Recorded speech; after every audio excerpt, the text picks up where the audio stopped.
the Sports Betting Network. The numbers told the story, they always do. It's one of those idiots who believe in analytics. This is a numbers game with Gil Alexander on VSiN. Good Friday morning to you. It is a numbers game at VSiN, the Sports Betting Network, VSiN.com, Game Plus, iHeartRadio, YouTube TV, and of course, SiriusXM Channel 158. It's Gil Alexander. This is Wyatt Tomchek, everybody next to me, and for the vacationing, Kelly Bidlin. How you doing? I'm doing. You know what, Gil? The streak is over. What streak? The Green Bay Packers have finally taken a wide receiver in the first round of the NFL draft. Well, I'm glad that you're a Green Bay Packers fan. I'm glad you're happy about that. Yeah, I love the announcement. The crowd right away, they knew what Mark Murphy was talking about. Michael Montesano texted me right away because he hit his bet on that. Good on Montesano. He hit Green Bay wideout. He hit Buffalo cornerback. And again, as we'll talk about here momentarily about the draft, this might be the only way to bet some of these drafts moving forward, is to take shots on teams' positional players. So good on Michael for those yesterday. Not to mention Matt Brown saying take a shot at Colson Loveland going as the first tight end as well. That was a big surprise. Over Tyler Warren, as Tyler Warren just, Colson Loveland, by the way, as Tyler Warren just falls right into the lap of the Colts at 14. We'll get into the NFL draft talk here momentarily. It is Friday, Falika and Fezzik, hour number 2, before Wyatt tries to hijack it into Green Bay Packers radio for 2 hours. Falika breaking down the NFL draft. He's got some soccer picks as well. I know he has a baseball season-long play that he has made, a miss playoffs play. We'll get into that with Falika. And I don't know, maybe Wyatt, just maybe, he has a pick for the next pope.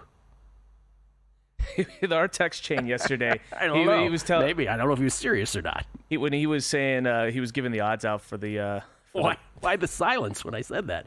I was just thinking about how funny it was. It's like he sends the text, and I told him, I was like, you could have told me these were horses, and I would have totally believed you. Some of the names. They have convened the conclave. And the belief is that I don't know if you noticed, that the Holy Spirit will move the conclave to find the worthy successor. So of St. Peter. So we'll see. Falika, these are odds that are actually up, by the way, offshore. Jason Weingarten from Under a Cloud of Smoke. Paul Carr with his soccer bets this weekend. We'll do all of that. We'll update March, April wins. I know that the Mets are running away with the one shop that had just April wins, but we will update the March, April, because March, April is coming down to a 4-team race. And we will get into that. Plus, I have a couple. Actually, it's 2 baseball picks in one. We'll do that momentarily as well. NFL draft, though, round number 1. For me, it ends up as kind of a nothing burger, kind of a wash with everything. The Saints did not, while Montesano, good on Montesano for hitting the Packers to draft a wideout and the Bills to draft a cornerback. The Saints did not go defensive line edge at 9, so my big payday did not happen.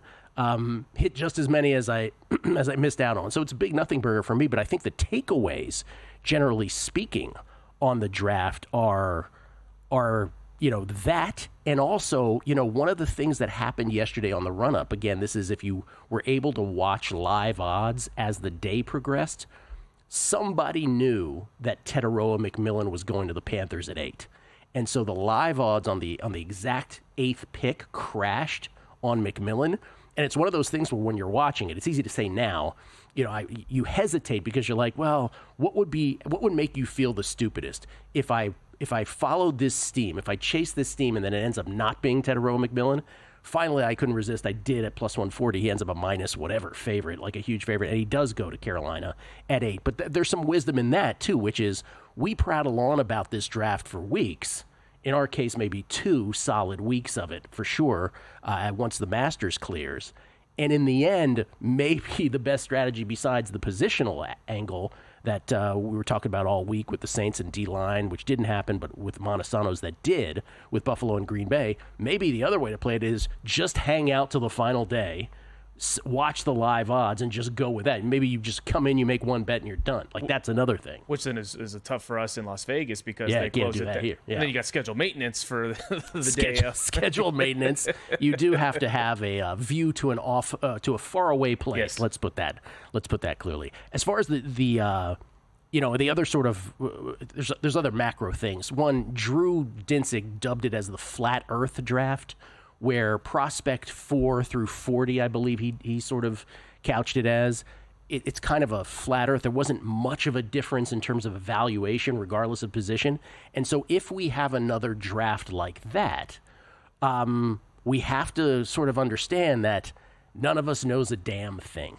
And that betting, the way I put it was, the draft is already the most inexact science in terms of teams trying to project talent into the pros. It's already about as inexact a science as there is. And then for us, betting on the inexactness of that is a whole nother level of mishugas, right? It's just, why it's looking at me like, what? It's a whole nother level I've been listening for 4 years. I know these words. Okay. It's a whole other level of craziness, right? Where you're like, well, are we really sane doing this? And so yesterday, getting back to the top of this, so Cam Ward obviously goes number 1 to Tennessee. And this was, we should probably say, the history here, was that up to the draft, right? And there was no last-minute trade prior to the draft. But every team went into that draft yesterday with its original first-round pick. That was for the first time in the common draft era that began in 1967. So we had never had the exact order stay put, right, without trades polluting it. Yeah, I was thinking about that. When they were going through, and they mentioned on air, it's like, yeah, everyone has their first-round pick. I was like, wow, there's no trades? Well, trade happened pretty quick after Cam Ward, though. That definitely threw us for a loop. Adam Schefter breathlessly, if you're watching the ESPN telecast. By the way, brief aside, was anybody watching the ABC telecast of this? The ESPN had their ESPN crew, and then Disney, obviously they're affiliated with ABC, they had their ABC crew. And every time they went to a player being drafted, they go to the montage, the highlight montage. They jacked the music up so loudly that you could not hear the announcers waxing poetically about the player. Were you watching, do you have YouTube TV? Yes. So I have noticed this. I noticed it during the college football season on ESPN where I was like, man, I can barely hear the announcers, and I could hear the band just like... So maybe it's a YouTube TV thing. I don't know what it is, but I've had that happen before. The whole time I'm like, are they going to correct this? Are they going to correct this? All night. It didn't correct. So right after Cam Ward goes to Tennessee, Schefter breathlessly, if you're watching the ESPN broadcast, comes on, and you know the deal. The Browns and the Jags make a trade up top, and the Jags move up to 2 from 5. The Browns go back from 2 to 5. The Jags get the number 2 pick. They get a 4th and a 6th rounder from the Browns. But the Browns get the 5th pick, right, which they ended up using on Mason Graham, the defensive tackle out of Michigan.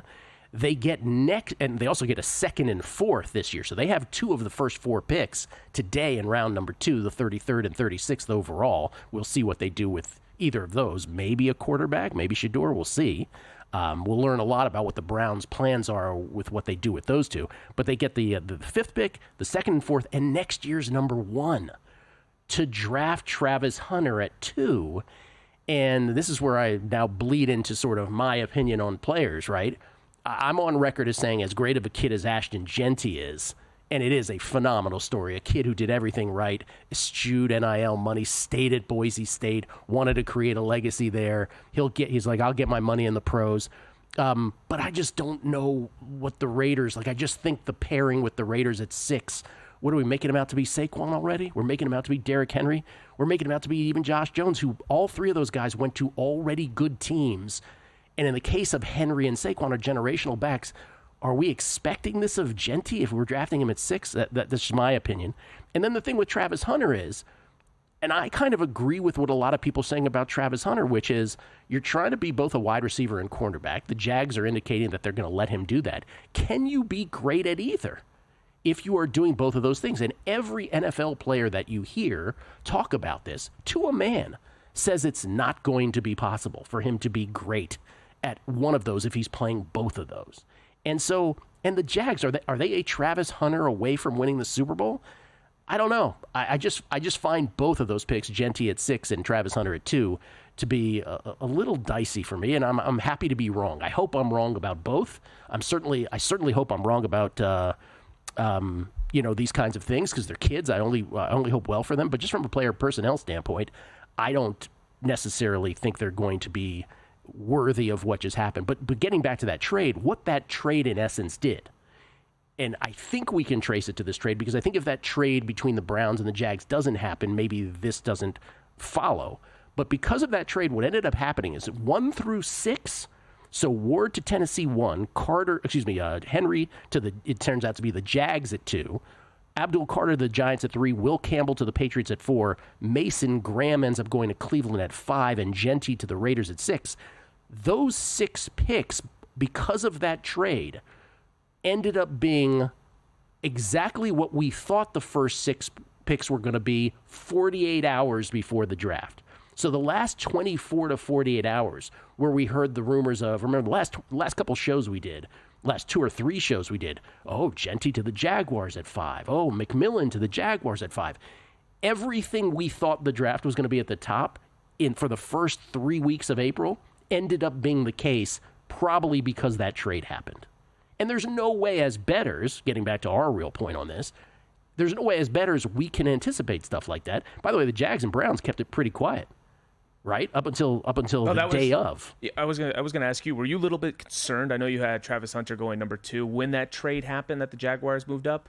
No. Okay. No. It felt like they were absolutely making that trade because they think Travis Hunter is going to absolutely catapult that franchise. And there's a bunch of other things about the draft too, which is, the books here, and we'll talk about from a Nevada perspective.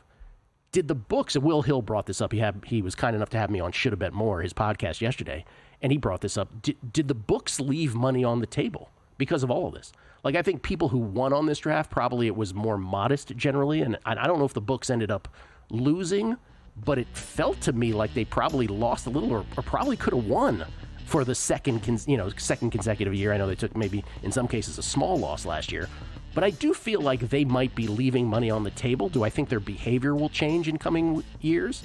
I don't, because I think the muscle memory of them getting killed just is emblazoned in their brains, and they'll never change, despite the fact that they probably could have won yesterday. We'll come back, more NFL and baseball next. Time. There's nothing more valuable. It's what drives everyone to make the most of every moment. We celebrate living large in the now. In a city where time disappears, we create experiences that electrify the soul and memories that will last forever. We go big, we go all night, and here, everyone is invited. So get loose and get loud. This is Circa. You'll have the time of your life. So, Paulie, have you had a chance to read the VSiN Daily yet? Yeah, came in at 3 a.m. What's Bill doing up that late? Well, rumor has it, it starts off with a 12-hour meditation session. Then he just pours himself over film and live TV, really focusing and taking it all in. Bill's in with the biggest insiders, talking trade secrets, strategies, the whole nine, absorbing the info. And then and only then can the writing process begin.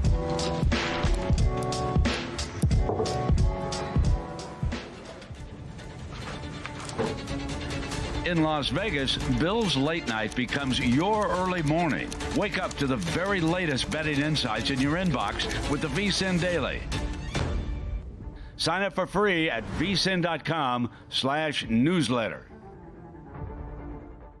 Coming up on the next edition of Follow the Money, we'll recap everything that happened in round 1 of the NFL draft. Is there anything worth betting in round 2? The meat man, Steve Wiss, joins us to talk soccer and give out Premier League picks. 3 NBA playoff games, pivotal game 3 with the Lakers and the Wolves. 3 games in the NHL playoffs as well, and a ton of props and a loaded MLB card. Follow the Money, 4 to 7 Eastern on VSiN, the sports betting network, now on Sirius XM, channel 158. Check out the website for all the betting tools.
A numbers game on VSiN, the sports betting network. Want to bet smarter? Start with Smarter Insights. Right now, you can check out round 1 of the NFL Draft recap, round 2 and 3 best bets, and Greg Peterson's MLB best bets. Later today, you can check out Zach Cohen's NBA best bets and player props, Jonathan Davis's NHL picks, and weekend EPL and FA Cup picks.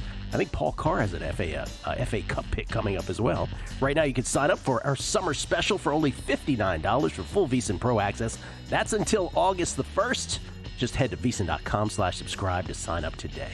Skill Alexander, Wyatt Tom check in for the vacation, and Kelly Billin. Kelly Billin caught a massive fish. Did you see that? I was going to mention that. I don't know who else is in the photo, but Kelly's obviously got this massive fish, and he's like, I won. This broadcasting thing doesn't work out for him. Fisherman. I wonder how long that took to reel in. That was a pretty big fish. Hey, Kelly had a little fight in him. Have you ever done deep sea fishing? No, I have not. Would love to though. Would love to. I feel like I would get seasick. I've done the thing where you stand in the water. What do you call that? Fly fishing? Yes. Yeah, that was. I was like, stand in the water. You mean like just at the beach? I didn't get it. Oh. I was like, what are we doing here? I Larry Davided my way through the whole thing. I'm sure that wasn't annoying at all. What are we doing? Oh man! By the way, if you want a good laugh after the show, you remember this last season of Curb when Larry's trying to talk to Siri? Just rewatch that one. I did that with my roommate. God, the scene with Siri though was too try hard to me. Oh no, I felt that was the people who love that scene. I think love the fact that. Because it's like Curb Your Enthusiasm 101, and I felt like everything else is much more natural, and you don't see it coming. That you kind of saw coming to me. Yeah, but it just felt at home. Because how many times have you used Siri, and it doesn't work? But yeah, during the Super Bowl when we kept talking about Nick Sirianni, this dang thing kept popping up. I was like, the Eagles cannot make the Super Bowl ever again. My Siri just kept going off every time at work. By the way, speaking of the Eagles, man, they always do well. 31st pick, they trade with the Chiefs to go one up. Jahad Campbell, linebacker from Alabama. Howie Roseman always gets it right. I thought the Giants, by the way, Giants can't be sad. Speaking of the NFC East, Abdul Carter, and then they trade up. They trade up into the first round with the Chargers to grab Jackson Dart from Ole Miss. So Rams, right? I think no. The Chargers took the running back from North Carolina. I think the Giants traded with the Chargers to grab Dart, and then Atlanta traded with the Rams to grab James Pierce, I believe. Now you're making me think. Well, was it the Texans? Texans were part of one of the trades, I think, with the... Oh, maybe. No, you're right. The Giants traded with the Texans. Yes, there we That's go. correct. Giants traded with the Texans to grab Jackson Dart. You're absolutely right. Chargers grabbed Omarion Hampton a few picks earlier, running back out of UNC at 22. So, yeah, Giants with the 25th pick grabbed Dart. So, Dart and Carter, Dart via trade with the Texans. Good on them. Good on the Giants. I mean, you're not going anywhere this year, but that's too good. Perhaps, I don't know if Dart will ever play, if he will be a thing, but that's certainly a fine first round for them, it would appear on paper. We get tweets at Beating the Book. Jamie Leva talking about, I guess maybe Dave Ross talked about this and Jensen talked about this. He says, the gentleman from the D.C. area, he's talking about me, had the Mets first to 10 and the Twinkies most wins by end of April. To be fair, the Twinkies were based on schedule. Have a fantastic day, gentlemen.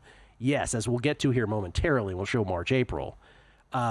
The real killer thing for me is I ended up betting Mets first to 10. They didn't get there. I think they were at 8 when the first team got to 10. And they are crushing the April onlys, and they are kind of in the driver's seat. I think it's a 4-team race. I kind of think it's a 2-team race, as we'll show here momentarily. Well, maybe we can show it now. Can we show it right now? Yeah, we can show it right now. Because right now you have the Mets. The Mets at 18-7. So the Mets are 18-7. They have 6 games left. 4 at Washington, 2 versus the Diamondbacks at home. Mets are 18-7. 6 games left. 4 at Washington, 2 versus Arizona. San Diego and San Francisco both have 17 wins. San Diego's 17-8. The Giants are 17-9. 1 win behind the Mets. Remember, this is a dead heat at William Hill Caesars. This is a tiebreaker when it comes to Circa, if you bet it there, March, April. And the tiebreaker is fewest losses. First tiebreaker, second is the second tiebreaker after fewest losses. What is the second tiebreaker after fewest losses? Now I forget already. I don't know. It's fewest losses, and then it's I forgot already. Anyway, fewest losses is the first tiebreaker on that. And so the problem is, even though they're 1 game behind San Diego and San Francisco, 1 game behind the Mets for most wins March, April, the Mets have 6 games left.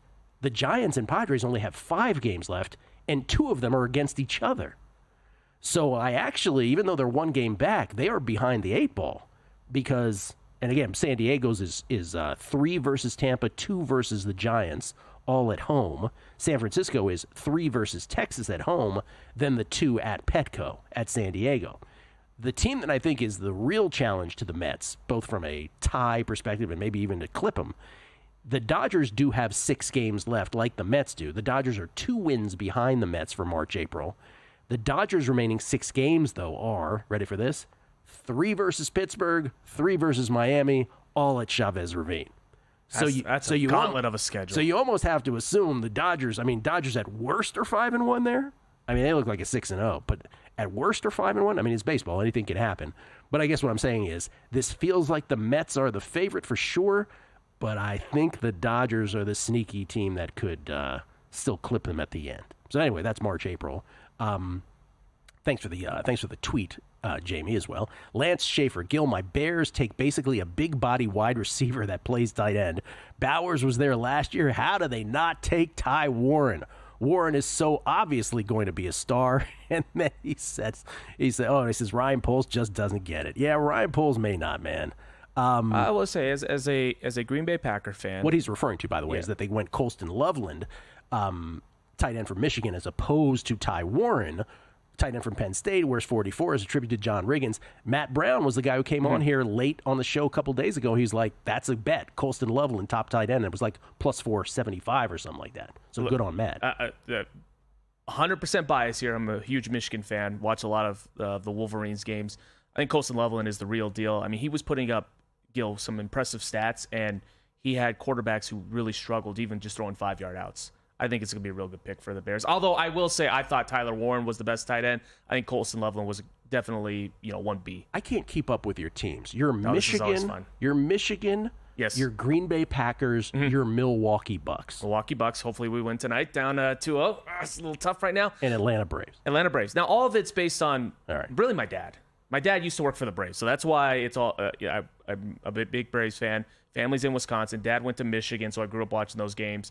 I just happen to pick the Bucks, because they're in Milwaukee, and then Golden Knights, because they're in Vegas, and UNLV. Golden Knights down 2-1, best of 7 first-round series. Yeah, it's not good in the playoffs for my teams here, Gil. Teasers and parlays. Shout out to Gil, Luke, Vegas Refund, and Drew, Whale Capper, for the hard work and content provided on the NFL Draft. Everyone appreciates it. Hopefully you can all run it back next year on the pod. Thank you. Hope so. Hope it's less of a flat Earth pod. And this is from Brian Schaefer, who I think this is a sentiment that needs to be brought up. He says, Gil, I am done betting on the draft. He said, I had Warren to be the first tight end. Saw he went to minus 1,000 yesterday and was all excited of the line move. Then I get heartbroken yesterday with Loveland. This just makes us realize we know nothing. We don't know a thing. We really don't on some of this stuff. And I hear you, man. Like the same thing with the Saints to pick a defensive line edge position player. I got it at 7-1. It was plus 450 a few days before the draft. It was the favorite going into yesterday as well. And they don't go defensive line or edge because the draft broke in a way where they just didn't feel like doing that. So, I hear you, Brian. I think that is a valid sentiment. Now, will we, as the draft approaches next year, will we bow out of the draft? No, not entirely, but I do think the lesson, again, going back to the first segment, is if you reduce it to a couple basic tenets, which is those positional plays are smart, and maybe I watch the movement the day of. I got a question for you. And with this draft, obviously we only saw 2 quarterbacks get taken in the first round. It wasn't really quarterback heavy. Do you feel like you have a better idea of the draft if you see there may be 4 or 5 guys that can go in the first round at quarterback, or do you think it's easier when it's less like this? Oh, you're relating it to quarterback specifically? Yeah, I'm not sure if you can relate it to quarterback specifically. Probably if it was more quarterback heavy, though. That's just by percentage. It's a higher percentage of the first round, so maybe it's that much easier based on that. But I just think this entire thing was flat Earth right after the top. Torch D, well, I read some fake news article that said the Broncos were thinking about trading up for Travis Hunter. I bet on the Broncos' first pick to be a cornerback at 20-1. That worked out. Good for you. Broncos do go Jahdae Barron, cornerback from Texas, with their first pick at number 20. Let's see. Chad Lee, one simple rule to follow: deep sea fishing. Take motion sickness meds right before venturing out. Otherwise, you'll be super tired if taken morning of. By the way, I do have a baseball play today. I have not talked about this in previous days because we've had some combination of ground ball pitcher and a fly ball pitcher named DeGrom. So it was not quite as ovary. The opportunities weren't in Sacktown, in Sacramento, Bay Area, and back down. But today we do have such a situation, Wyatt. And I'm betting first 5 over and full game over in Sacramento between the White Sox and the Athletics. You are not required to watch this Major League Baseball game, but you can bet on it. Over 5, first 5, over 9 for the game. Luis Severino going for the Athletics. Tyler Gilbert going for the White Sox. Fly ball pitcher. Let's go over. Both first 5 and full game. That's the baseball play of the day from moi. We will come back. Paul Carr, soccer plays. That's on the other side. It's a numbers game at VSiN, the Sports Betting Network. And they're off.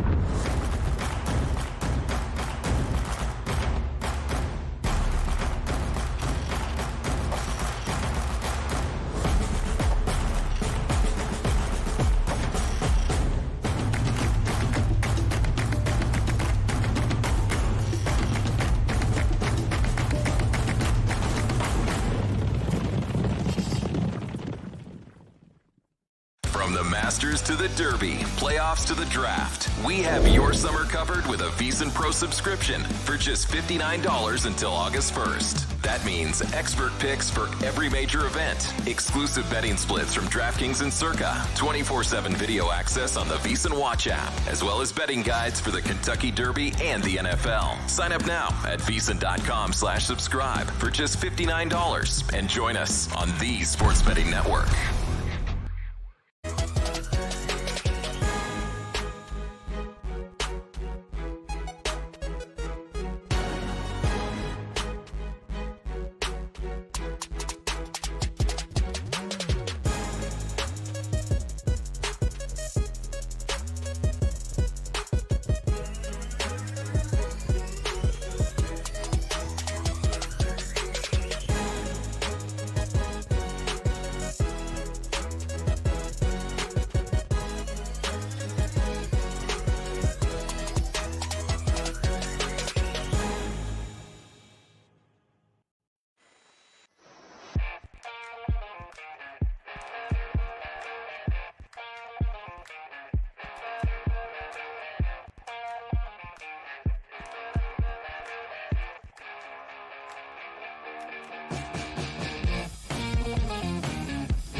This is VSiN, the sports betting network.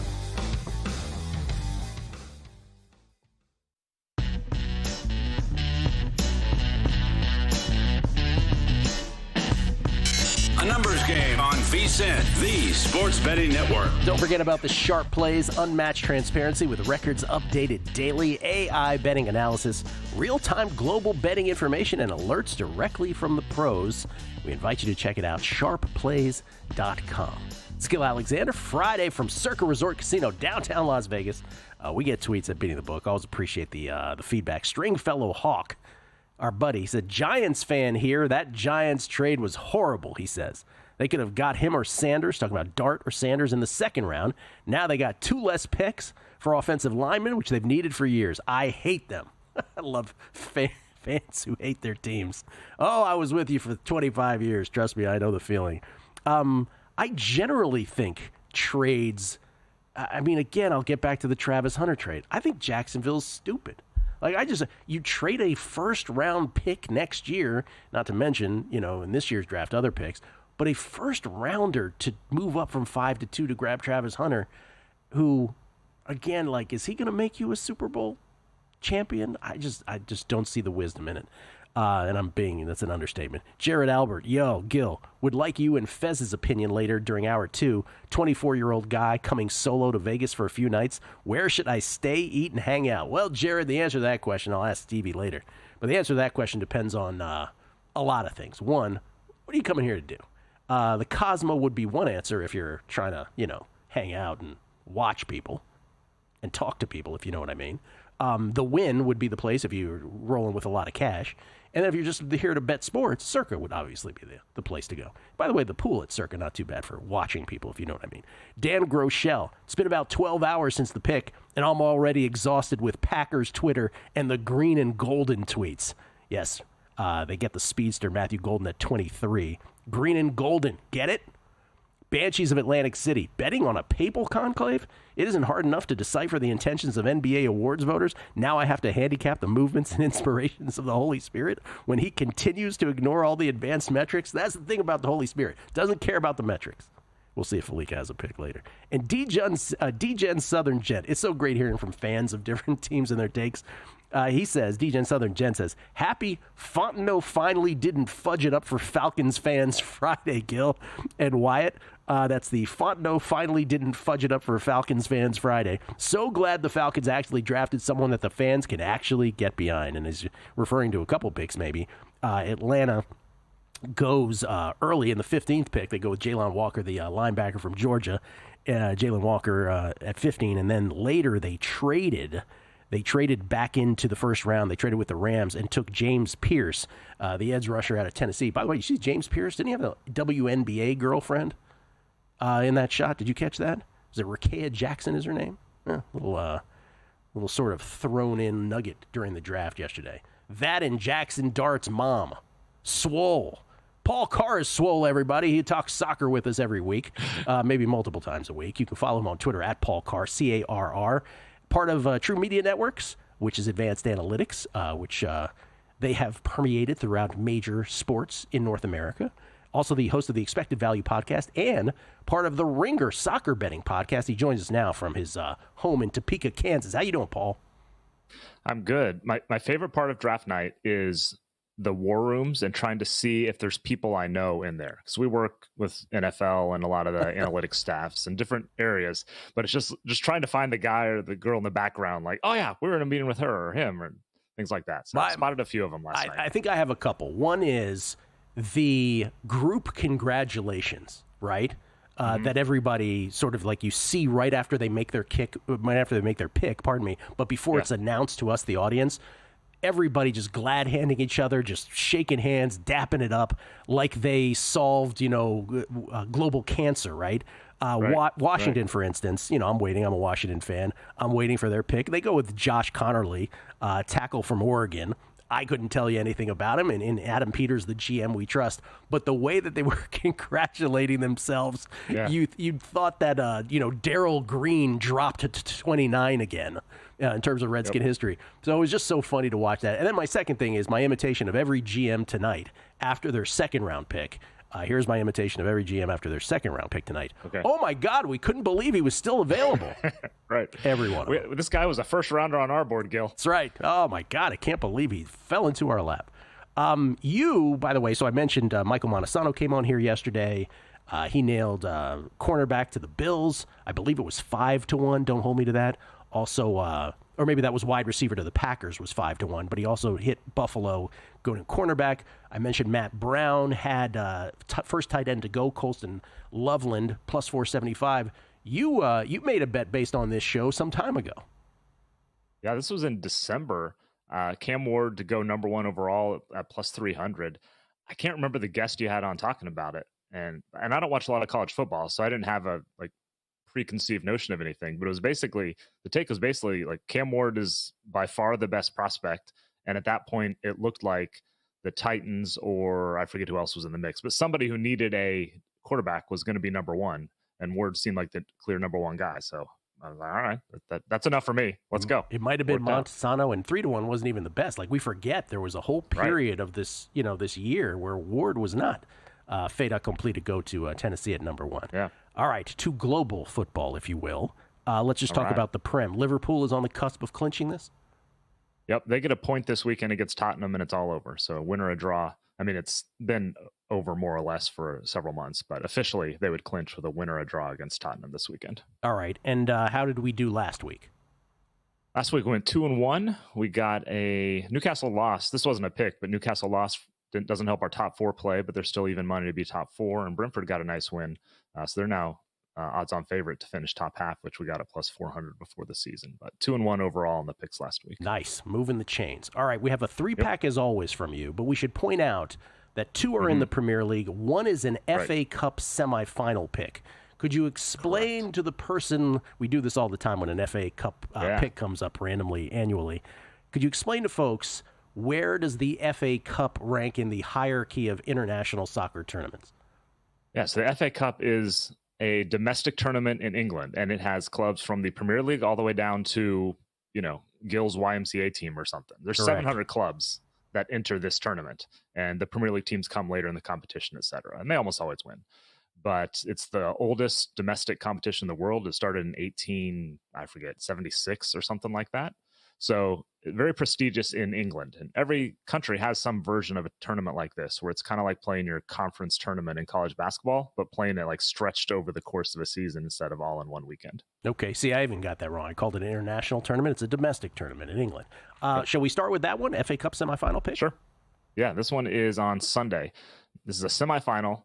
So this is a knockout match. So this is a 90-minute bet. Under 2.5 in Nottingham Forest and Manchester City. This game is at Wembley. And Forest is they want to win this game 1-0. Like, they want nothing more than that. They beat City 1-0 earlier this season. And that's what they're going to try to do. City's attack has gotten better in some ways. The team has gotten better the last few months, but Erling Haaland is out with an injury. So this is not the high-powered City that we're used to seeing the last few years. Forest is going to keep it tight. It's a knockout match. So if it goes to extra time at 1-1, you win your bet regardless of what happens in extra time. So I just think this is a classic Forest type of game, knockout, cagey type of match in the semifinals. So simple under 2.5 at minus 105. Cagey type of match. Nottingham Forest, Man City at Wembley, under 2.5 goals. That is on Sunday. To the Premier League, you have 2 plays tomorrow. What do you got? Yep. Got another under here. So more rooting against human achievement. Chelsea Everton, under 2.5. I got this at minus 110. I saw some minus 105s, maybe even money's out there this morning. This game's Saturday. Everton has been an under machine lately. 7 straight games, under 2.5 goals. This is the David Moyes effect, their old manager who's back. We hit this one last week against Manchester City with ease. And Chelsea, they're fighting for a top 4 spot, but their offense has been pretty anemic lately, just 6 goals in their last 6 games. And 2 of those were against Ipswich, so those barely count. And so you have a team that doesn't score a lot lately against a team that's not super interested in goals at either end in Everton. Pretty straightforward here, too. Under 2.5. I got it at minus 110. You might be able to find better out there right now. All right, and then you have one of our favorites, the win to nil bet. We should point out in this day and age, this is not win to NIL. You don't get an NIL deal if you win this. This is win to nil. What do you have here? That's a very different thing. Yes. Yep. Yeah, win to nil. Some books have this pre-made. Some books you parlay a win with both teams to score no. So there's a couple different ways to get there, depending on how your book lists the options. So I have Newcastle win to nil against Ipswich Town at plus 105. This is Saturday. Ipswich Town is on the verge of being relegated. Newcastle is fighting for a top 4 or really top 5 spot now in a Champions League berth. 5 games against newly promoted teams this year. Newcastle has won them all and allowed a total of 1 goal. And you throw out one game where they got an early red card and they've only given up a total of 2 expected goals. They're run a little bit hot, but not terribly. They've just dominated these newly promoted teams on the whole. And Ipswich is very much that, a bottom 3 in just about every offensive and defensive category this year, which is why they're going to go back down. So Newcastle to coast at home, win to nil, plus 105. All right, Chelsea, Everton under 2.5 goals tomorrow in the Premier League. Newcastle win to nil against Ipswich Town. Also tomorrow, and then the FA Cup semifinal on Sunday. Nottingham Forest and Man City under 2.5 goals on Sunday. Paul, enjoy the weekend. Good luck with the bets. Thank you. Have a good one. Paul Carr, you too. Paul Carr, everybody. At Paul Carr on Twitter. Courtesy of the Progressive Guest Line. Jason Weingarten, all his thoughts and bets on the other side. Numbers Game, VSiN, the Sports Betting Network. In the heart of downtown Las Vegas, a sports oasis awaits. Stadium Swim, the ultimate outdoor amphitheater. Built for the ultimate sports fan. With a colossal screen that brings the game closer than ever. Reserve a daybed, private cabana, or lounge in the center of it all. 6 pools to dive into as the game heats up. And the best part, there's never an off-season. Open 365 days a year. Stadium Swim, it's always spectator season.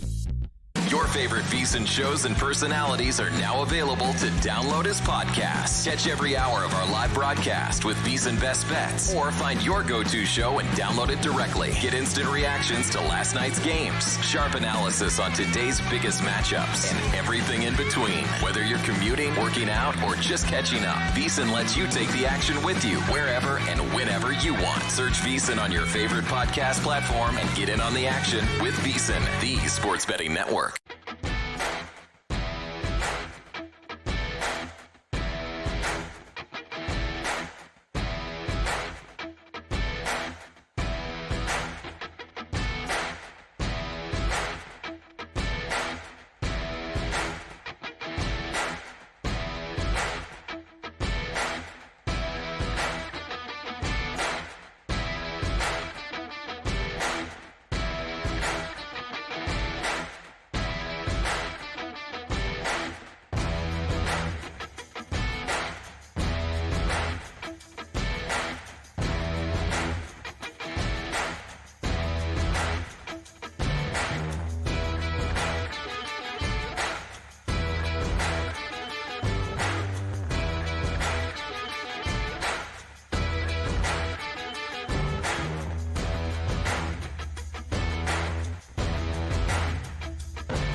Game on VSiN, the sports betting network. This summer, go all in at Circa Las Vegas with the ultimate getaway package, just $400, all in. You'll get a 2-night stay at Circa, $100 dining credit, $100 beverage credit, and your very own day bed at Stadium Swim, where the party never stops. And apparently, as the kids feel these days, if you get a day bed, the girls look at you. I think that's the strategy. All for just $400. Resort fees and taxes included. We got them on our own merits back in the day. Now you got to get a day bed. This limited time offer is valid for stays between May 26th and September 4th. Don't miss out. Lock in your all-in summer package now at circalasvegas.com. Let me repeat that. $400 all in, 2-night stay at Circa, $100 dining credit, $100 beverage credit, and your own day bed at Stadium Swim. No resort fees, taxes on top of the $400. It's all included. Wow. CircaLasVegas.com. We get tweets at Beating the Book. Always appreciate the feedback. JC at JC562076. Did your viewer say 23 and solo trip to Vegas? My goodness, us married millennials dream. Am I right? I believe he said 24 and single on his way solo trip to Vegas, but your sentiment remains correct. It's pretty amazing. Jason H11, I hope Kelly really caught that fish and it wasn't one of those where the guide hooks it and Kelly just reels it in. Kelly says it was all him, for the record. Trip Tepper. Trip, I think you're right about this. He said the trades by the Jags and the Falcons, respectively, were bonkers. Atlanta also gifted the Rams a 2026 first-round pick. Browns and Rams both fleeced their trade partners. GM Terry Fontenot commits elder abuse on Arthur Blank 2 years in a row on draft night. Yeah, I've been going off about the Browns and the Jaguars. I don't know if I've been going off, but I do not see the wisdom in trading your first-round pick. Picks in general, I don't think some teams get how valuable they are. But first, my goodness, for Travis Hunter and then Atlanta doing it, I don't get it. You've got to be right on the cusp of winning a Super Bowl to do something like that to me. Scott, New York Mets 16. May have to put an R rating on Numbers Game second hour as Chris Felica was potty mouth on his podcast and Gil drops an F-bomb on the Will Hill podcast. Get the dump button ready because who knows what Fezzik may do. Yeah, I'm pretty good at compartmentalizing. But we'll see with the guests. You can never tell with those guys.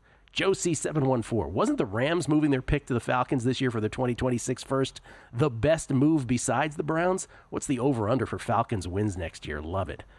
So he's with that sentiment about trading firsts not being a great thing. D-Gen Southern Gent, already sent that one. This is 3Jack, H3131. Gil, it's been a long week, and I'm thankful for it being Friday, but can you explain, if you know what I mean, in more detail? It felt like the second half of the draft made more sense. Maybe it's because those teams win. I think there is some wisdom in that those teams do win, and there's a reason why they win. I can't remember what I said, if you know what I mean about, though. I must say that. Ladies and gentlemen, he comes to us from under a cloud of smoke. At Spreadopedia is his Twitter handle, and he comes to us courtesy of the Progressive Guest Line. It's Jason Weingarten, everybody. How you doing, Jason?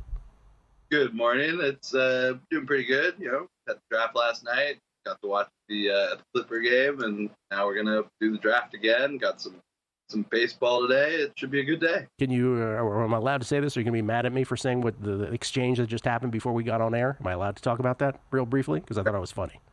Go for it. Jason is engaged to his lovely bride-to-be, and I asked Jason, I go, is there a date?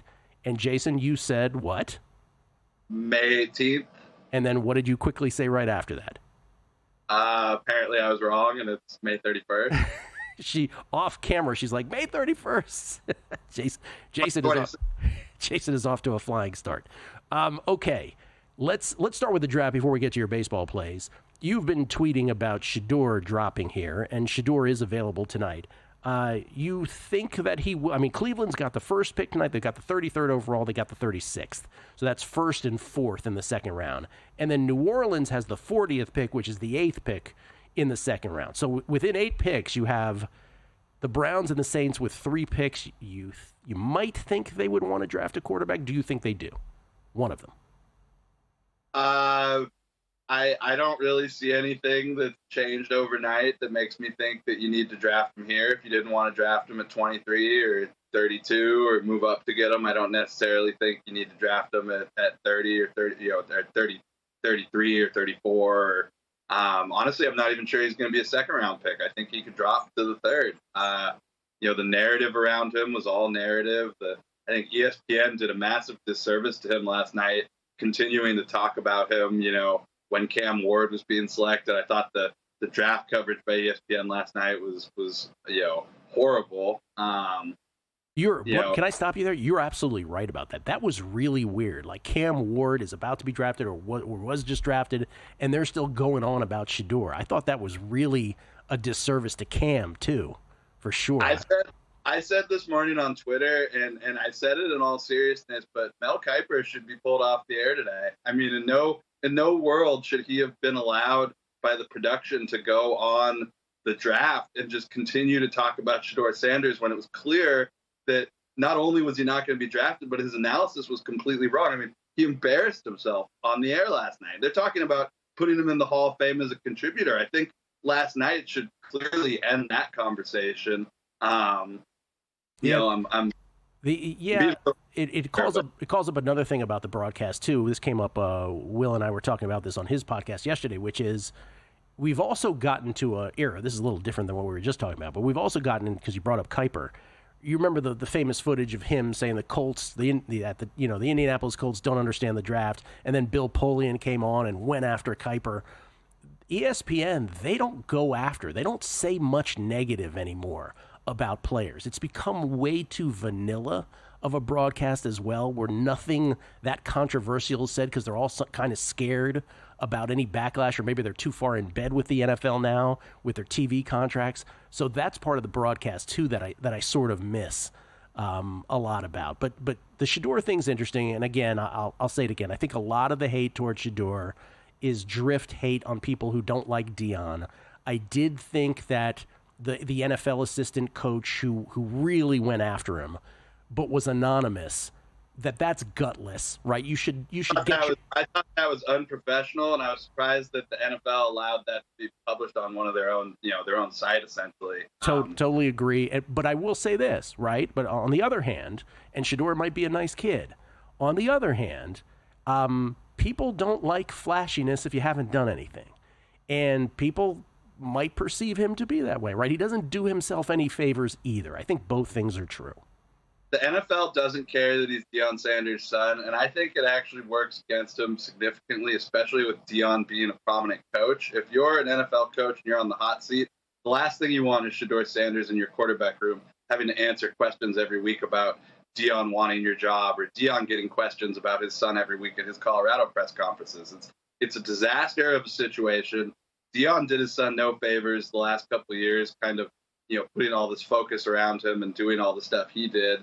The NFL didn't buy it. When it came time for, everyone to ante up at the table, the NFL said, no, we're not interested. Yes. He's going to have to wait, and he might keep waiting. I'm not sure he goes in the top half of the second round. He will get drafted. He will have an NFL career. He will get an opportunity. But I'm not sure it's going to be early today. I'm not sure when it's going to be. And it's just the writing's been on the wall. It's been on the wall for months. It's been on the wall since him and his camp said he's not going to attend the draft. And everybody who's been hyping this and talking about it, and ESPN has done just an incredible disservice to Shedeur, putting him in this situation to begin with. He's probably been getting bad advice. There's so much around the draft. I mean, we only have a couple minutes, but Travis Hunter mentioned last night that he was looking at Zillow's in Jacksonville on Wednesday night. Yeah. So this whole narrative around the trade, happening, I mean, it seems like they had a trade, at least in principle, a day before. So so much of this narrative and stuff surrounding the draft is just, there's no truth to it at this point. Well, you are correct. The proof is in the pudding, and no one thought well enough of Shedeur to go first round. And yeah, I mean, the Travis Hunter trade stuff and looking at Zillow and Jacksonville's a little bit eyebrow raising as well. By the way, Shedeur minus 350 to go to the Browns today at DraftKings, plus 350 to go to the Raiders, 6-1 to go to the New Orleans Saints. Everybody else 12-1 or longer. Real quick, baseball, Skeens versus Yamamoto. I know you've got an opinion on that tonight. Yeah, it's going to be a good game. Like I said last week, with Yamamoto was playing against DeGrom and the Rangers, I'll be waiting for the first inning price to tick higher today, and then I'll bet the best first inning price I can get. Total's currently 7, so you're going to get a very nice number there. Yamamoto's within $1 of Skeens for the Cy Young favorite, so you have the two Cy Young favorites going against each other tonight. Should be a great game. I'm looking forward to watching that. I got Chris Sale and the Braves minus 124, and Abbott and the Reds minus 114 versus the Rockies. Anytime you could lay a minus 114 versus the Rockies this season, you're probably going to have to do it. Go Dodgers, I guess. Are you making a play on the Dodgers, though, or no? No, I'm thinking about going to the game, though, tonight. It should be a fun game. Okay. That's going to be the chance to see two Cy Young pitchers. It's going to be a game worth watching. Absolutely. But we do have the 2 picks from Jason. Thank you, Jason. Appreciate it, man. Jason Weingarten, everybody. Coming back with Falika and Fezzik next. And we're out. Okay, give me 1 sec. I need to load funds into my gaming apps. Stormy,